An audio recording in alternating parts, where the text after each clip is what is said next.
Hi guys, and welcome to your daily tarot reading for Friday, the 14th of January 2022. Thanks for joining me. I'm going to use the Mythic Tarot today. At least I think it's called the Mythic Tarot. If I'm wrong, please correct me in the comments. In terms of the astrology, we have something really important happening today. We have the personal planet Mercury going retrograde until the 3rd of February. So when Mercury, the communication planet, does go retrograde, communication becomes more difficult. So emails get lost and the train is delayed. Communication and transportation.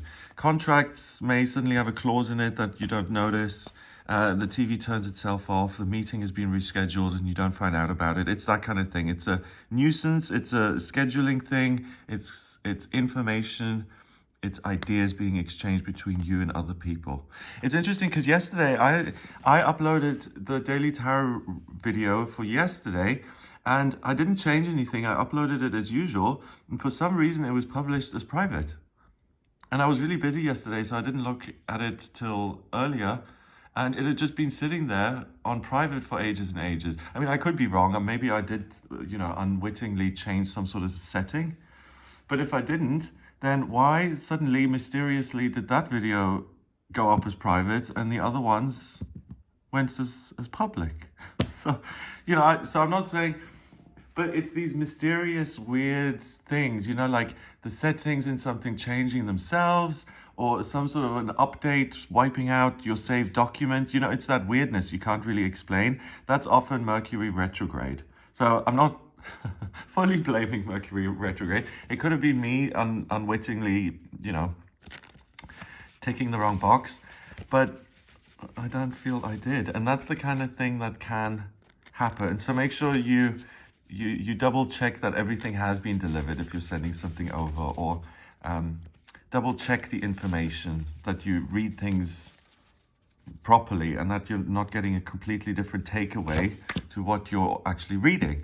So in terms of Friday here, we've got the Queen of Pentacles first, okay? Oh, and also we've got Venus, the planet of love, beauty, and creativity. That's also in retrograde at the moment until the 29th of January. So Mercury retrograde affects communication and Venus retrograde affects what you love. So it's not the best time to start your dream business or to get into a new relationship. And Venus retrograde can be a bit tricky. So now we've got both personal planets in retrograde for the next 2 weeks. Pay attention closely so that you don't make mistakes or you don't get into a situation which seems to be amazing and charming, and then a few weeks later you wake up and you're like, what am I thinking? So the Queen of Pentacles helps you with all of that, because the Queen of Pentacles is in charge of the element of Earth. You see the symbol for Taurus here. So she's able to look at what exists, and she has this abundant, prosperous quality, and everything. She's kind of like King Midas. Everything that she touches turns to gold. And by turning to gold, we mean it becomes valuable. So she's able to take any situation and really maximize it to its full potential. She's able to take some muddy little field and turn it into this gorgeous meadow. She's able to take a dry little seed, plant it, and turn it into a beautiful vine growing amazing grapes, okay? So the Queen of Pentacles, it grounds you. It gives you a sense that you're the boss of your life, and that if something doesn't suit you, you can change it. Like that. And not only can you change it easily, but you can do it in a fun way. You can use your own creativity to design and to tweak and to adapt. You can also make changes to improve relationships, I'm getting today, which I don't always get for the Queen of Pentacles. So what I'm getting is that if anything needs to be done before the retrograde, in the sense of, something really needs to be sent off, I think with these cards and the Queen of Pentacles particularly and the Knight of Wands rushing in, I think you have, if something needs to be, the contract does need to be sent, and you have absolutely no choice in the next 2 weeks. Either it's today or, in a week or in 10 days or whatever, it has to be done during the retrograde. Then I would suggest that you use the morning on this day to try and get the communication information stuff out there, because these two give you a respite, I would say, till midday from Mercury retrograde, and you're not as likely to make mistakes if you do it earlier rather than later. Okay. Next, the World. The World is a major arcana card, and this is a big deal because the World is the last card of the major arcana, the 21st card, and it talks about this really significant fundamental place you get to in life where you completely realize who you are, you become enlightened, everything makes sense, and you enter this state of complete certainty and knowledge and understanding, and it protects you and sets you apart from the rest of the world, and it restores your spiritual power, but it does distance you somewhat. So it's interesting that we've got the World, and the Queen of Pentacles really is someone who's part of this world. I mean, Taurus, the bull, a fixed earth sign. It doesn't get much more earthy than this. So I get that there's this sense that your spiritual self, what I'm seeing here is that this zero or this circle, it's kind of zooming away, and it's kind of like this person is in a bubble and it's just about to launch off into the universe and to fly away. And I feel that you get this sense of, okay, I'm sitting here trying to manage all my stuff, and where am I? I feel like I'm zooming away from myself. I'm not guiding myself. I feel a little bit lost. Where am I? Where's all my experience? Everything I've done? It seems to be zooming away from you, and your reaction is to try and chase yourself. That's so interesting and weird. The reality is you're not going anywhere. You may feel a little less spiritually inclined than you usually do, but if you make an effort to connect with your higher self, then you will still get that guidance. You will still be able to hear it. And the best way of taking action on planet Earth is when you listen to your animal instinct, basically. And that is super important.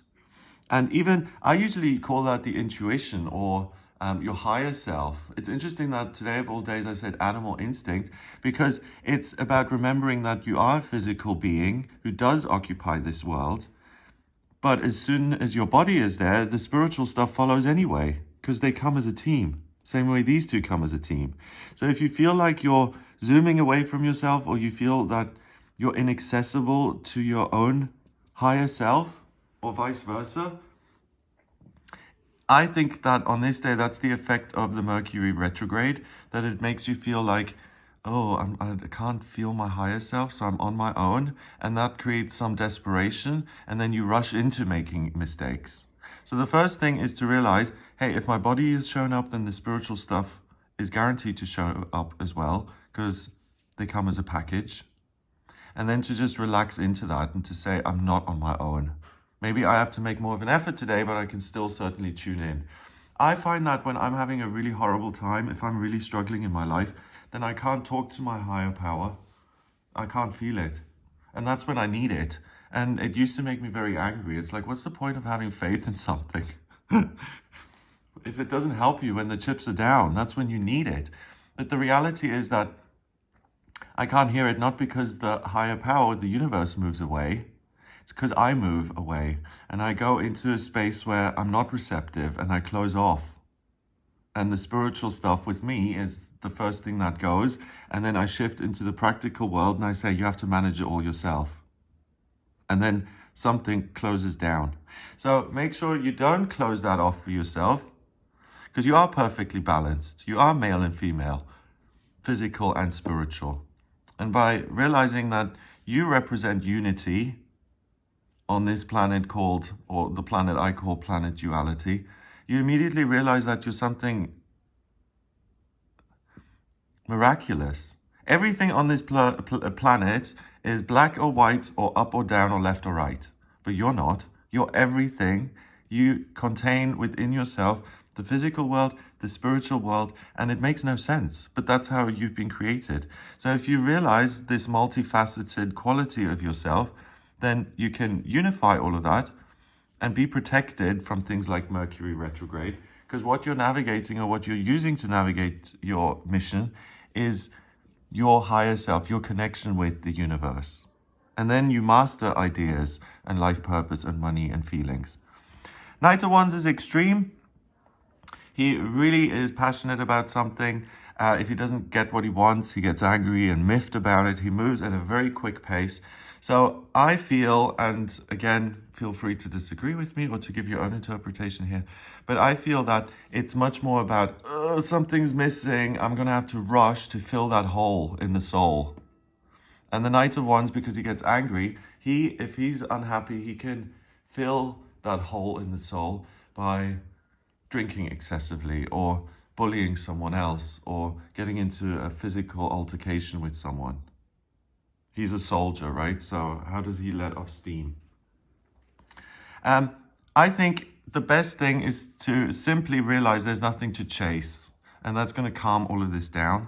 Then you can use the fiery energy of the Knight of Wands to pursue things that you enjoy, particularly in a practical way, and improve your circumstances and relax. I think that's the key here, not to go into panic mode and then to make mistakes because of that. Relax and adjust and design what you would like to look at or what you would like to have more of.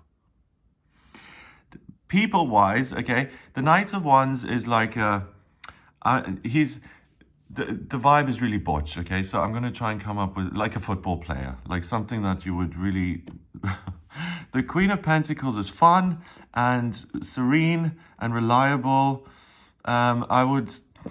Example is Demeter, the goddess of the harvest, I suppose, or nature.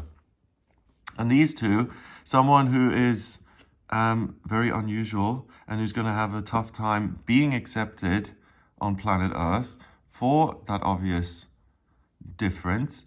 But in terms of spiritually, they have to become different to be normal in that world. Okay, so that's very complicated and weird. If you're on planet Earth and you walk around with two heads, people are going to look at you because it's not normal. But in the spiritual world, when you take duality, physical and spiritual, and you combine that the way they have, then that's the only way to get to the spiritual realm, because it is unified and you can only get into it if you find a unified spot in you so that you can get there. And that's what the world says. It says that you realize your own true nature and the spiritual is more important than the physical. So allow yourself to be whoever it is you want. Don't worry about how you're going to be perceived. It's really whether the universe approves or not that's important, or whether you're aligning yourself with what it wants you to do. That's what's important, not what the baker down the street says. Number-wise, so all of these people are so, except she's unusual in the sense that she's so nice and sweet. They're unusual, he's unusual, and sometimes the court cards appear as people in your life, okay? So if someone comes along who seems really angry or weird or just so lovely and calm, spend some time with them and see what these people have to offer you and what they're saying, because you'll get some clues in terms of how do I get to a place of unification within myself. Other people may be conducive to that process. And they're quite cool people. Like, I would like to meet all of these people. They're interesting, they're different. They have their own little chips on their shoulder, but they own it and they're doing their best. So it's a nice, well, she doesn't have a chip on her shoulder. She's the queen. She's fine. But those are fun people to hang around with. So what's going on internally, that's interesting. You're really becoming yourself, and the other people you may run into or are part of the journey today are also struggling with something. So you have that in common. Number-wise, 21 and court cards count as 1. So 21, 22, 23. 2 and 3 is 5, and 5 is freedom in numerology. So you're able to liberate yourself from the constraints of your physical world and your perception as just flesh and bone. And you're able to see beyond that and end the chase and the panic, because you find yourself in your true home, your spiritual home. Have an amazing day. If you'd like a personal reading with me, please get in touch via my website. It's gregoryscott.com. On the front page, click on book your reading to audio reading with me. Have a great day, and I'll speak to you tomorrow.